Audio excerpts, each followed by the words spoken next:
Everyone, welcome to Tips in 10, where we give the top tips in the least amount of time. This series was built to help you stay in the know without taking a chunk out of your schedule. So let's welcome today's guest, Kerry Barrett, a producer, reporter, and Emmy Award-winning anchor. She helps business owners, coaches, and consultants create standout do-it-yourself marketing videos and teaches you to leverage them into more inbound leads. In this episode of Tips in 10, Kerry will share how to create compelling stories using video to perfect our messaging and our delivery. Kerry, welcome. Thank you for having here. I'm excited to jump in. Absolutely. It's so funny and ironic, right before we got on, Kerry asked me if I knew a gentleman by the name of Josh Bitter. And I said, yeah, we went to college together. End up Hi, Josh. finding out that Josh is one of their best friends or best man in the wedding, which was kind of a cool small story. But let's get this party started. Kerry, what makes a good video? Really a good video comes, aside from editing and all of that other stuff, good video comes down to a good shot. Good shot means good lighting. You're close enough to the camera generally that your audience can see your eyes and see your facial expression and connect with you. It means good audio as well. People will tolerate a poor shot or a digitized shot.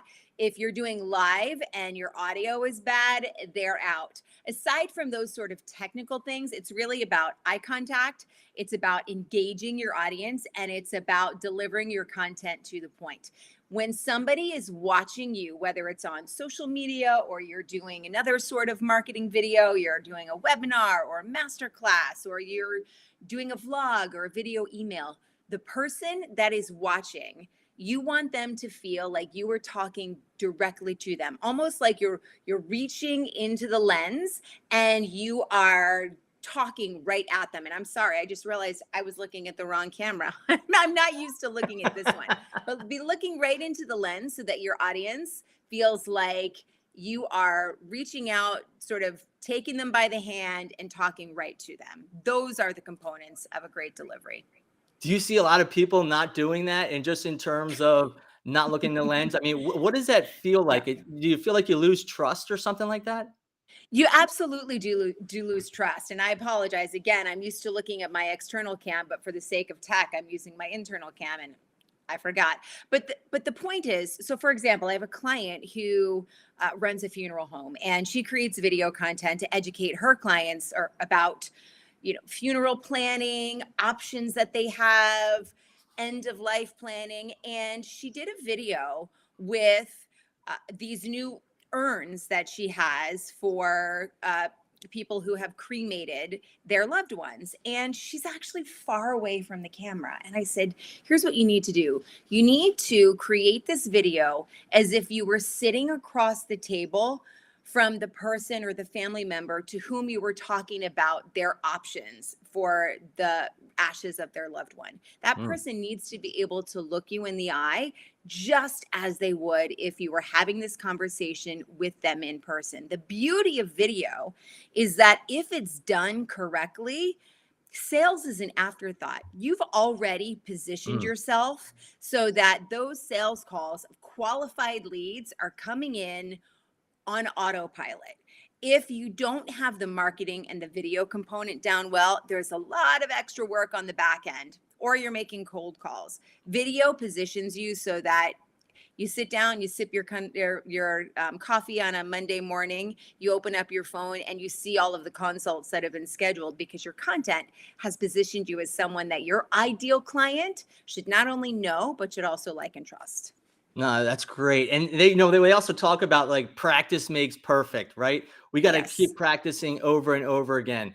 How can our listeners, how can they practice their on-camera delivery?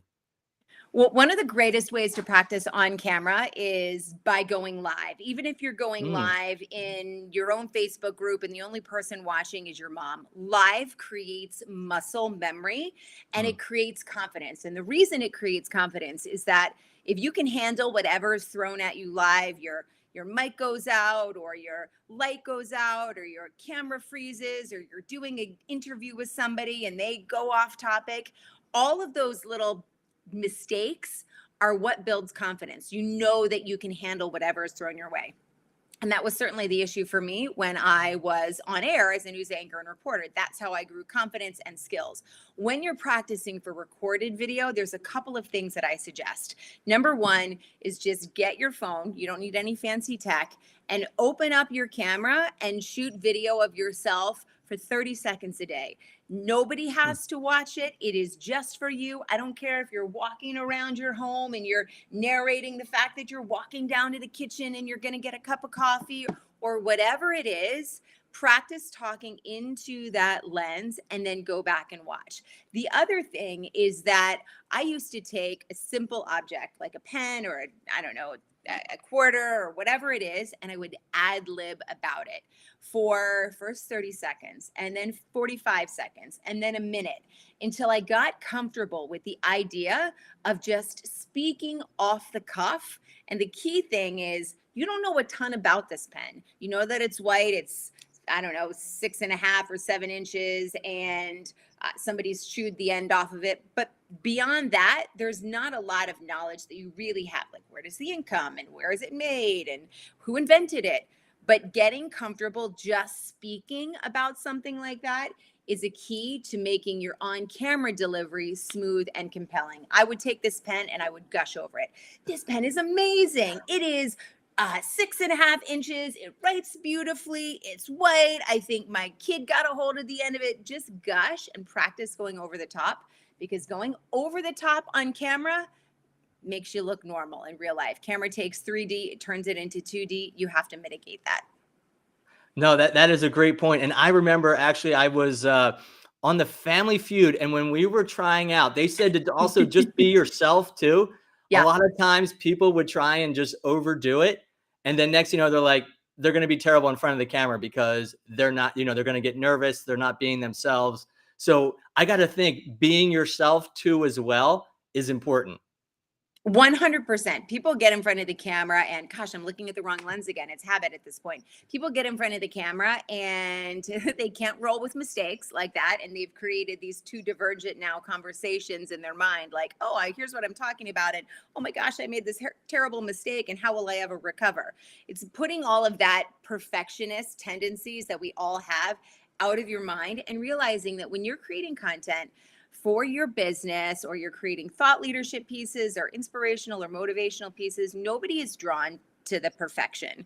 Everybody is drawn to what makes you unique. And I know it sounds trite, but time and time again, I see somebody open up a camera and record marketing video, and it is so dry and it is so bland that there's no possible way they're going to get any traction because it's exactly the same stuff as what everybody else is putting out there. So take what is naturally yours in terms of the way of delivering, but you do have to amplify it a little bit for the camera in order to come across as somebody who's passionate about whatever it is that you're speaking. I'll give you a quick hint. If you are sitting at a table at a restaurant and it's crowded and it's noisy and you're trying to speak to someone who's, let's say, 4 people down from you, how do you speak to that person? Well, your projection gets a little bit louder. Your hand gestures get a little bit more amplified. You lean into them because you're excited and you're trying to get their attention. Your facial expressions are amplified.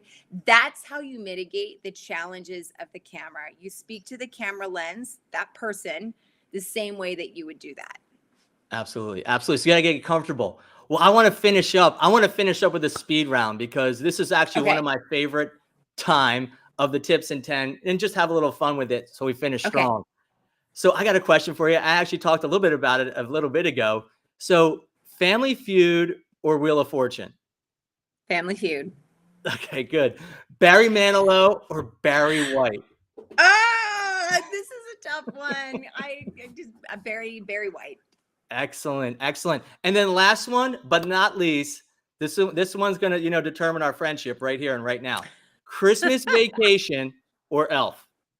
It's Christmas Vacation. And I'll tell you why. It's the scene where Clark drives under the truck as they're going out to get their Christmas tree. I don't care how many times I've seen it. I still laugh out loud. I love it. Kerry, thank you so much for joining us on Tips in 10. You were amazing. Keep it up. Thank you so much. It was great to be here. All right. Take care. Thanks.